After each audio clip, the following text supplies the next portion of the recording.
রোজ রোজ আলুর চিপস বা দোকান থেকে চিপস কিনে না খেয়ে বাড়িতেই এইভাবে কলার চিপস তৈরি করে খেয়ে দেখুন। এতটা মুচমুচে হবে আর খেতে এত ভালো লাগবে যে আলুর চিপস বা দোকান থেকে কেনা চিপস খাওয়াই ভুলে যাবেন। তো তার জন্য প্রথমে আমি চিপসগুলো রেডি করে রেখেছি আর এখানে কড়াইতে তেল গরম করে নিয়েছি। তেলটা ভালো করে গরম হয়ে গেলে তার মধ্যে একটা একটা করে আমি আগে থেকেই কেটে রাখা কলার চিপসগুলো দিয়ে দিচ্ছি। আমি প্রথমে কলার খোসাটাকে সুন্দর করে ছাড়িয়ে নিয়েছি, ছাড়িয়ে নিয়ে সেটাকে ভালো করে ধুয়ে নিয়েছি, ধুয়ে নিয়ে আর কলাটাকে ছোট ছোট পাতলা পাতলা করে আমি কেটে নিয়েছি, কেটে সঙ্গে সঙ্গে তেলের মধ্যে ছেড়ে দিচ্ছি। আপনারা চাইলে কিন্তু গ্রেটারের সাহায্যেও একবারে তেলের ওপরেই এটাকে কেটে ডাইরেক্ট তেলে ছেড়ে দিতে পারেন। তো আমার একটু অসুবিধা হচ্ছিল, যে কারণে আমি আগে কলার চিপসগুলো কেটে তারপরে তেলের উপর ছাড়ছি। তবে কলার চিপসগুলো কাটার পর কিন্তু ধোবেন না, কলাটাকে খোসা ছাড়িয়ে আগেই ধুয়ে নেবেন। ধুয়ে নিয়ে আমি এটাকে তেলে ছেড়ে দিয়েছি সমস্ত চিপসগুলো দিয়ে। এবার গ্যাসের ফ্লেমটাকে একদম লোতে রেখে এটাকে ভেজে নিতে হবে।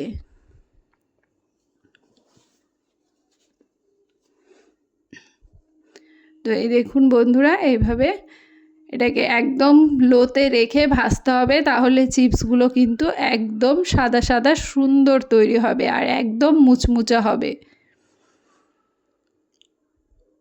এবার আমি এখানে একটা বাটিতে সামান্য একটু লবণ নিয়ে নিলাম। লবণটা আপনারা আপনাদের স্বাদ অনুযায়ী নেবেন, যতটা আপনারা চিপসটা নোনতা চাইছেন ঠিক ততটাই লবণ ব্যবহার করবেন। তার মধ্যে আমি সামান্য একটু জল দিয়ে দিলাম। জলটাকে লবণের সঙ্গে ভালো করে গুলে নিয়ে আমি এই চিপসগুলোর ওপরে লবণ জলটা দিয়ে দিলাম। দিয়ে দেওয়ার পর এটাকে আলতো করে আমরা নেড়ে চেড়ে এটাকে ভেজে নেব। আর একদম ভয় পাবেন না, তেলের উপর জল দিলেও এটা কিন্তু ছিটকবে না। আপনারা ডাইরেক্ট তেলের মধ্যে ছাড়বেন না, কলার চিপসগুলোর ওপরে ছড়িয়ে দেবেন, দেখবেন একটুও তেল ছিটকবে না। আর গ্যাসের আঁচটাকে একদম লোতে রাখবেন, রেখে এটাকে সুন্দর করে ভেজে নেব। ভেজে নিয়ে আমরা নামিয়ে নেব। আমার চিপসগুলো ভাজা হয়ে যাওয়ার পর আমি সমস্ত চিপসগুলোকে নামিয়ে নিয়েছি। নামিয়ে নিয়ে ওই তেলেই আমি আমার বাকি চিপসগুলোকে ভেজে নিচ্ছি। তো তার জন্য এক এক করে সমস্ত চিপসগুলো দিয়ে দিচ্ছি। এখানে কিন্তু আমি কাঁচকলার চিপস বানিয়েছি, তবে আপনারা চাইলে যে সিঙ্গাপুরি কলাগুলো হয় ওইগুলো যদি আপনারা কাঁচা পেয়ে থাকেন, তবে ওই কাঁচা সিঙ্গাপুরি কলা দিয়েও এই চিপসটা তৈরি করতে পারেন। এবার সমস্ত কলার চিপসগুলো দিয়ে দিলাম। চিপসে কিন্তু আমি কলাগুলো কেটে নিয়ে তার মধ্যে কিন্তু লবণ হলুদ কিচ্ছু লাগাইনি, কোনো রকম কিচ্ছু না। প্লেন কলাগুলোকে কেটে ডাইরেক্ট এর মধ্যে দিয়ে দিচ্ছি, কারণ আগে থেকে যদি আপনি কলার এই ওই হলুদ বা লবণ লাগাতে যান, সেক্ষেত্রে কিন্তু কলাগুলো কি হয় একটু কালচে হয়ে যায় আর চিপসগুলো অত ভালো হয় না। তো আমার এই পদ্ধতিতে আপনারা একবার বাড়িতে চিপসগুলো তৈরি করে দেখবেন, খুব সুন্দর হবে আর একদম মানে পারফেক্ট নোনতা হবে, আপনারা যেমন চাইছেন ঠিক তেমন। কিচ্ছু বুঝতেই পারবেন না যে লবণ লাগিয়ে রাখেননি। এইভাবে লবণ জল দিয়ে একবার এই চিপসগুলো ভেজে দেখুন, দারুণ হয় খেতে।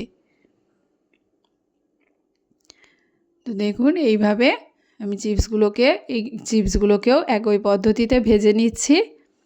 আর এই চিপসগুলো ভেজে নিয়ে কিন্তু আপনারা বাড়িতে বেশ কিছুদিন রেখে খেতে পারেন। এয়ারটাইট কোনো কন্টেনারের মধ্যে ভরে রেখে দেবেন, দেখবেন বেশ অনেক দিন মুচমুচা থাকে আর খেতেও খুব ভালো লাগবে। তো এটাকেও আমরা নামিয়ে নিচ্ছি। এই চিপসগুলো কিন্তু হালকা একটু নরম আছে, কারণ এরপরে আমি এই চিপসগুলোকে ঠান্ডা করে নিয়ে আবারও ভাজবো। তাহলে কিন্তু এই চিপসগুলো অনেক বেশি মুচমুচা হয় আর চিপসগুলো সাদাও থাকে। আর আপনারা যদি একবারেই মুচমুচা লাল করে ভাজতে চান, সেক্ষেত্রে কি হয় চিপসগুলো একটু লালচে হয়ে যায়।